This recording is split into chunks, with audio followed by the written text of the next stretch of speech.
Hello, Dental Team listeners. This is Kiera, and today feels like a ridiculously special, amazing, incredible day. We are at 1,000 Dental Team podcasts. Like, can you honestly believe this? I can't believe it.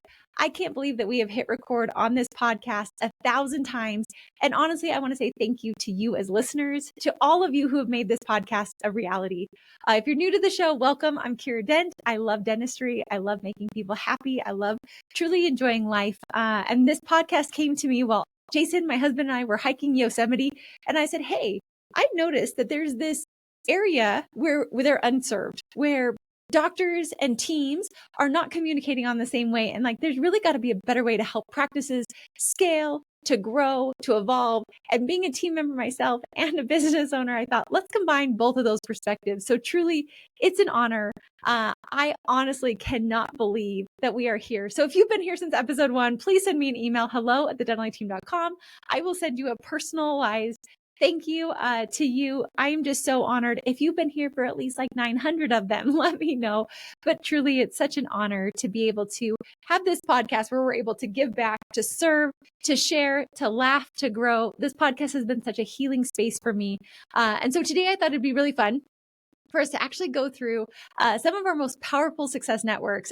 This helped hundreds of doctors. It helps you. And I've called it the yes model. And that's focusing in on you being able to say you, earnings, and systems and team development. So focusing on you as a person, helping make sure that you're profitable as a practice, and then having systems and team development in place to make sure that you can really, truly say yes to everything in life that you want. Because I truly, truly, truly believe that running a practice, having a successful team, having a team of people that are accountable does not have to be hard. And so really that's been the whole purpose of this, is to make it tactical, practical. And I thought like, hey, this is going to be something really fun. We're actually going to pull from our framework. But what I'm going to do is I'm actually going to pull from past episodes, some of our hottest episodes, some of those fun episodes, to kind of help you see how we can focus on you as a person, how we can focus on your earnings and profitability of the practice, and helping with your systems and team development. Now, something that is fun is that there actually were several episodes that were our top downloaded episodes over the years. And so this is just something fun. If you enjoyed it, amazing. But truly, we look back and these ones stood out. And so our episodes were episode 469, 10 practices in 2 years with Lewis Chen. So such a fun one to inspire, to ignite, to help all of us like really just get. I remember that practice and I was like, oh my gosh, I thought I like rampaged up, and in like 2 years we had 3, but to do 10 practices in 2 years. Our other top downloaded episode is episode 501, what office managers need to know, and really helping those office managers highlight, elevate. Being an office manager in dentistry, I feel is such a tricky zone because there's really no rule book for it. And that's what we tried to create at Dental Team, is what is an office manager supposed to do, and giving support to office managers and doctors so you can truly have these incredible leaders in your practice. And then our next most downloaded episode was episode 607, A Day to Remember. And that was actually released on Thanksgiving. So shout out to you guys for having these as the most popular downloaded episodes. But like I said, I want to give you guys that framework for being able to say yes to everything with some podcast tools. Don't worry, you won't have to go back and listen to them if you don't want to.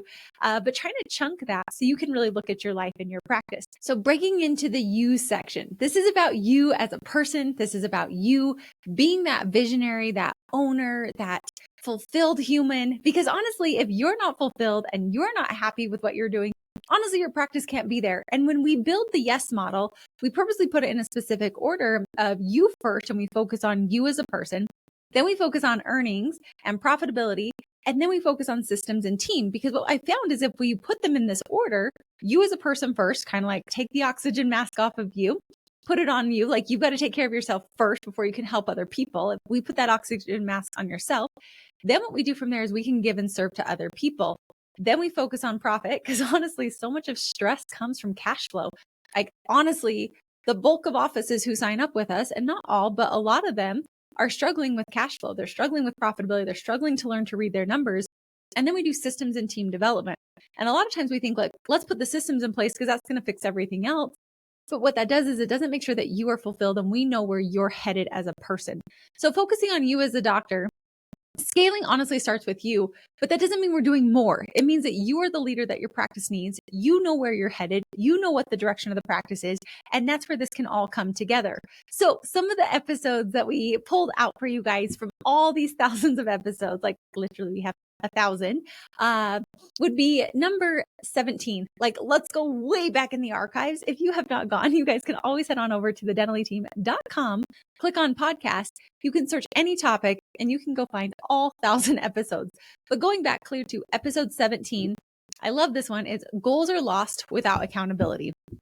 So when we're having those, like if you don't have accountability in your practice, if you don't have things to help keep your team accountable, honestly, doctors, you can have all the goals that you want, but you've got to have the accountability with it. And so I really love to help doctors and teams come together within Dental A Team in our consulting to make sure that your goals are hit because we have accountability. And that means your personal goals, so where you want to be, and your professional goals.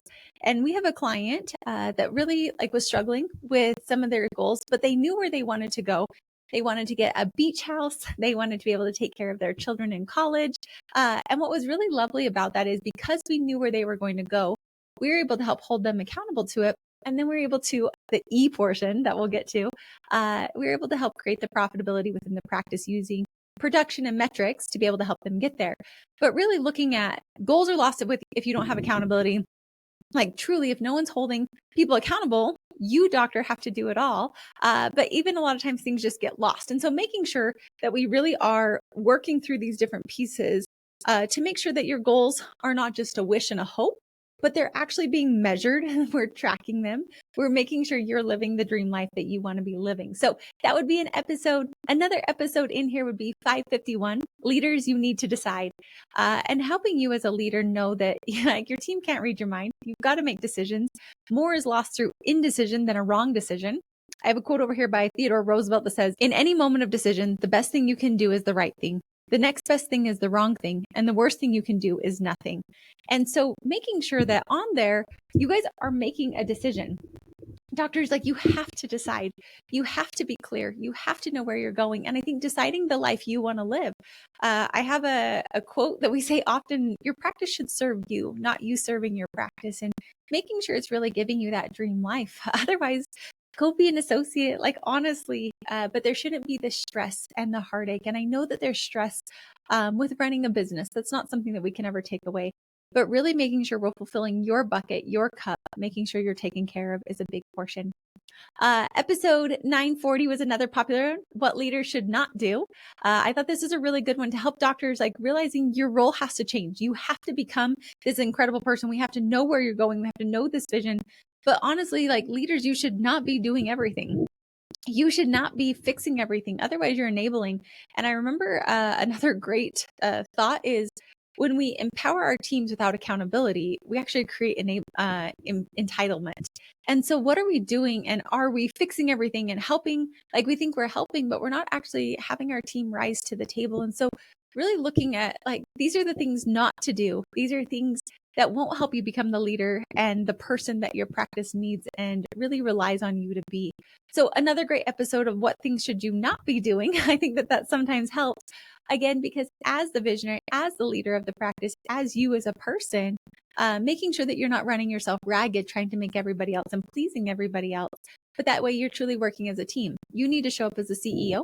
You need to show up as the dentist, but you also need to have good working hours and good life balance and life happiness and making sure that you're fulfilled and that your cup is being full. Otherwise, you're going to burn out, and really making sure we take care of you as a person. Last episode to highlight in the U section is 948, the CEO visionary and the OM implementer, and pulling from EOS and traction, where we literally have CEOs, you're the visionary, and how to have your office manager really be a yin to your yang to help support, to help make the visions come to life, to help bring all these pieces to the table, really, really, truly can help. How do these two roles operate and who should be doing what, and getting and gaining that clarity? Because again, when we focus on you and we know where you want to go and we know the pieces, then you're able to settle into your role as CEO of the practice too. And you're able to settle into all these different pieces, but really looking at you as a person, not doing more, you as a leader, you as the CEO, you as a spouse or a partner or a parent or a sibling or a child, whatever it is, but you showing up as the best version of you. And so, yes, these are 4 episodes, a lot on leadership for you. But really in that section within the yes model, I want you to really look at your life and I want you to see, are you truly living your best life? Are you truly fulfilled? Are you delegating to your team? Are you leading your team? Are you working hard? Or are you doing things smarter and actually working happier and like more enjoyable? When I ask you about your personal relationships and I ask you about your personal life, do you have an identity outside of work or is it just work? Do you find joy in the little things or have you lost that joy and sparkle because you're so consumed with the business? Those would be some things. And if we're not taking care of you, it might be time to give a little TLC. I remember there was a great podcast guest and he said a comment. He said, we should take care of our $1 billion asset, AKA our body. And I've thought about that a lot of, do we take care of us, our body, our mind, our psyche, our happiness, to make sure that we can show up as those leaders that our practice and our patients and our community needs. And so this section, I really hope that you highlight, yes, being that leader who needs to evolve and rise, but really making sure that you're the human that you want to be, that we've got the North Star dotting to where you ultimately want to go, and really just spending and highlighting that. Okay, so the question to that is, what do you need to stop doing in your life right now? Practice or professional or personal or both. So that way your team can start owning more and also so you can start having more fun in life. What do you need to stop doing? Like literally, I'm sitting there with you, pretend I got my pen and paper and you're like, okay, Kiera, this is what I need to do to feel more fulfilled, more happy, more like me. What do you need to stop doing? Notice I didn't say start because you want to go like, no, I need to start journaling. No, what do you need to stop? Because I'm trying to help you see that a lot of times less is more and you actually can create more by doing less. All right, next up is earnings, making sure that you have profit with purpose. Collections don't equal profits. And so what I've noticed is like in larger practices, oftentimes they do protect their margins and they measure what matters. And so really making sure that when we're looking at the numbers, so we're looking at our earnings, this is moving into the second portion of the yes model. Are you paying attention? Are you using your numbers to guide every single decision in your practice? And what I've seen is when practices come to us in chaos and move into clarity and more into control and more into ease, they know their numbers forward and backward. Like they truly know, they use their numbers to make decisions on who to hire. They know their top line numbers. And what I love about this, like with our clients, we work hard on getting them an overhead scorecard. So they know what their overhead is. We look at their monthly costs / their BAM, their bare ace minimum. We're looking at projections in the practice of what do we need? How do we hire?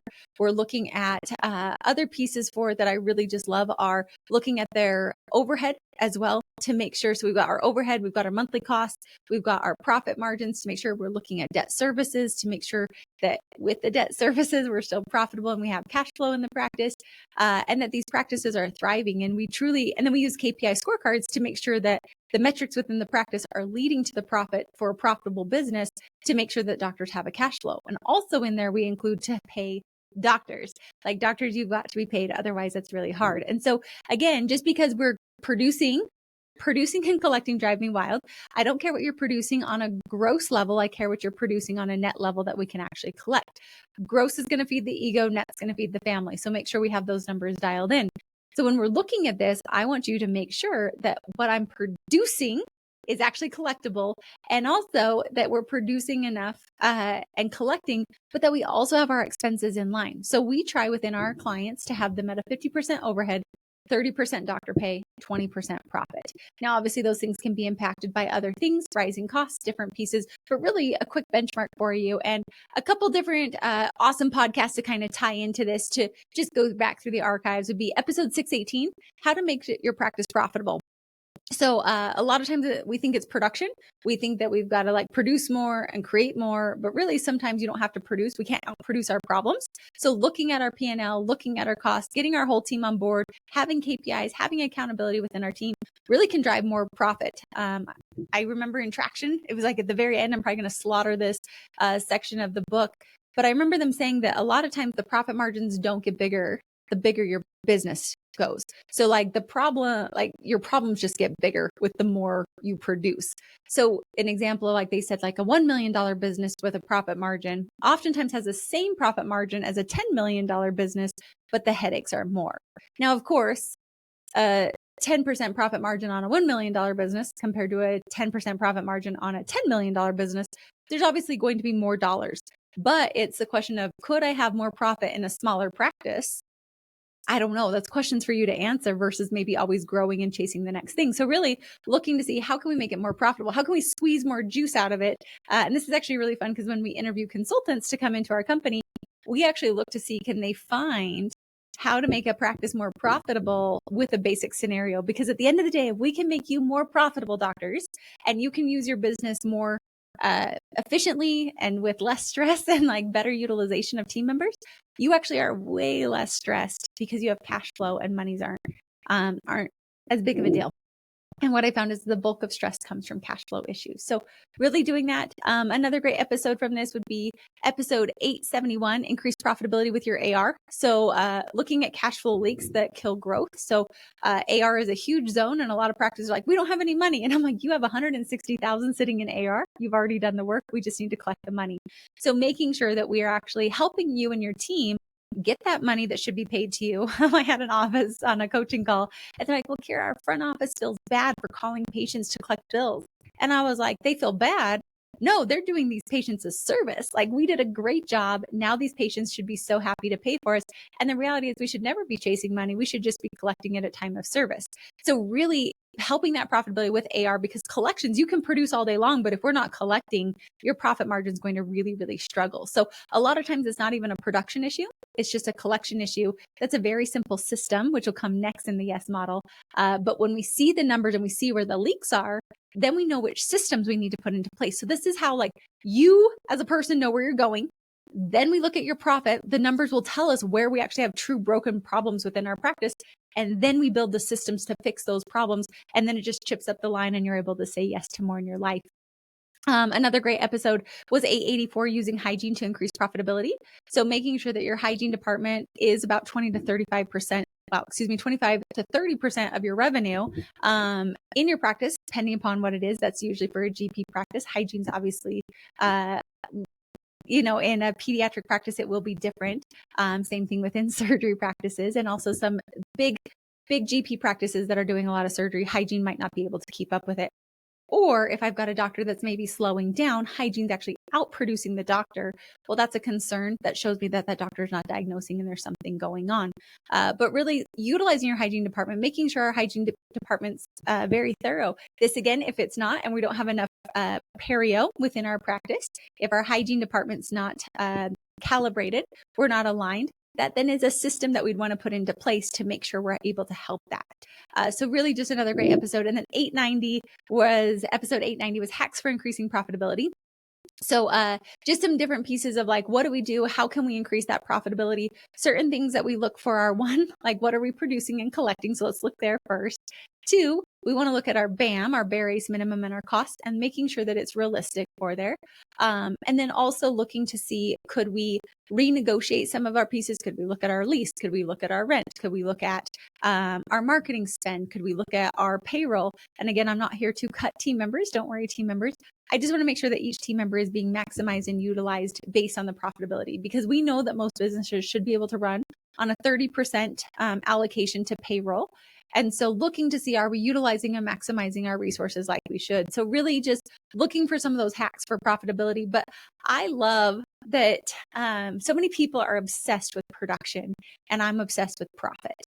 Because profit's what's going to feed you. Profit's what's going to help you. Profit is going to be the piece that's going to actually make you thrive rather than just survive.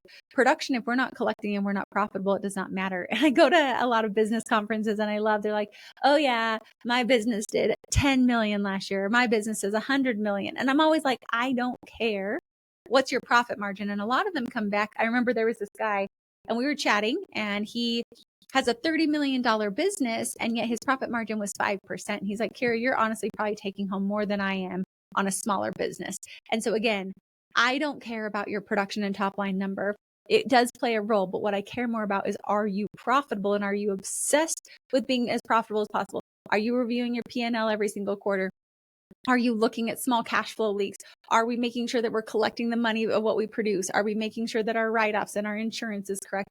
Are we making sure our hygiene department is appropriate? And are we using like KPIs to track this and to measure this to make sure that we're actually doing it? So that's kind of within the earning section, 4 little highlighted episodes for you. And so then some thoughts to wrap that up would be, if you're producing more but taking home less, what number are you not watching in your practice? So really look at that and see, gosh, like I'm producing this, but I'm not taking home as much. What number or numbers are you not watching that maybe you should start watching? Food for thought, and put it into play. You'll be much happier when you're profitable. And then last but not least, this is one that everybody obsessed with: systems. We want systems, Kiera. Please, please give me systems. I just want my practice to run on autopilot. And like the answer is like, yes, we should put systems in. And I think about like McDonald's and Chick-fil-A, and they're able to give a very incredible experience with systems. And Walt Disney said like he's able to create predictable magic with the systems behind the scenes. And so for you in your practice, how can you create predictable experiences, predictable revenue, predictable production through the systems? So a couple great episodes that we had with systems. Systemization, I think, is like sexy and not sexy. Like, cool, that's great. But like really, if you focus on you first, then you focus on the numbers, you then know which systems to put into place. So you don't have to actually do all the systems. People are like, here, I just need a whole systems like repertoire. And I'm like, no, you don't. You need the systems that are actually going to get you the results. I believe that we should focus on results, not on busy work. So a couple episodes that kind of just highlight some systems for you are episode 381, systemization and where to start. It's a really good episode for you of like how to, like you don't just build 100 SOPs, just like we were talking about. You literally start with the systems that are going to impact your revenue and profitability first. And those are the ones we're going to build right away. So a good one to help you prioritize that, because a lot of times it can feel very daunting. Like I'm trying to eat an elephant. So where do I start? Episode 872, are your systems outdated? And so with that one, just because it worked in the past, you got to also update the systems. Do we have a new software? Do we have a new process? A lot of times these systems get like written and we're so excited we made our ops manual, but they get put on a shelf and cool, we never even touched them again. So making sure that you keep your systems up to date, that they're current, that everybody's using them. And if you actually are using them, they don't get outdated. So having a set cadence and process for that. Episode 881, priority scheduling, ideal week and ideal schedules. So figuring out like, what does our ideal week look like? What do our ideal schedules look like? And so with that, we can figure out how to schedule and do block scheduling to actually build, like that's a great system to put into place to help us get our profitability, to help us get our production, to then help us get the life that we want. So do you see how like the yes model, it like we start at the top with you, go to earnings, go to systems, and then we work on systems to impact the profit and production to impact you and your life.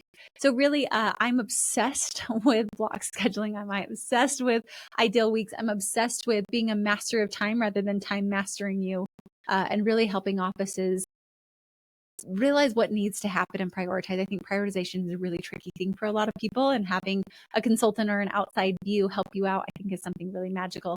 And then last but not least, episode 959, building a practice that can run without you. This is what people ask for all the time. And so I love on this, you'll never have true freedom if the business only runs when you're there. And so looking at that of, like I said, Disney, Walt's not there and it's still able to run. Chick-fil-A, I don't even know who the owner is, you guys know, but like it's able to run without the owner being there. And so the owner, I feel, creates the vision and the magic. That's like what your secret sauce is. But the systems are so people can run and operate without you there. And for office managers, same thing with you. I hate the like, if you got hit by a bus, I'm like, I don't ever want to be hit by a bus. So instead, I'm like, if you were at home with a broken leg, and then I had 2 office managers literally be out with broken legs. So, but I think it's a great example. So watch out, don't break your legs. But I said, if you were out, could the practice run? And could you know that the practice isn't running, aka with your KPI scorecard and being able to look at your numbers? Would you know what system needs to be implemented and if systems were being followed or not when you're at home?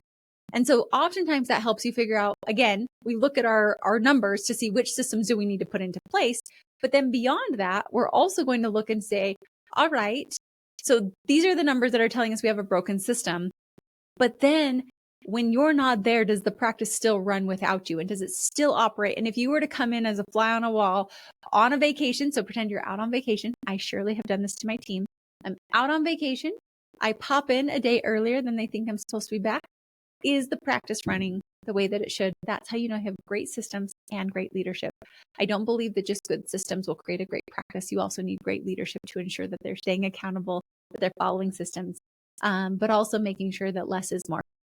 The KISS model, keep it simple, silly. I prefer silly over stupid, but really look to see where are maybe the systems that we need to do. And I love in Dental Team, we do our 12 systems. And that's something I really love to just kind of give an outline of which ones per month would help out. So just a quick overview of Dental Team's systems for success. We say that January is office management, mastery, and leadership. And if you guys want to go back in the archives, Tiff and I actually did I think it was from November through December a few years ago. We went through every single one of these systems. We broke it down. We gave tactical tips for you on those. So January's office management, mastery, and leadership. February is doctor optimization, making sure we're utilizing and maximizing everything within the office. March is billing with ease.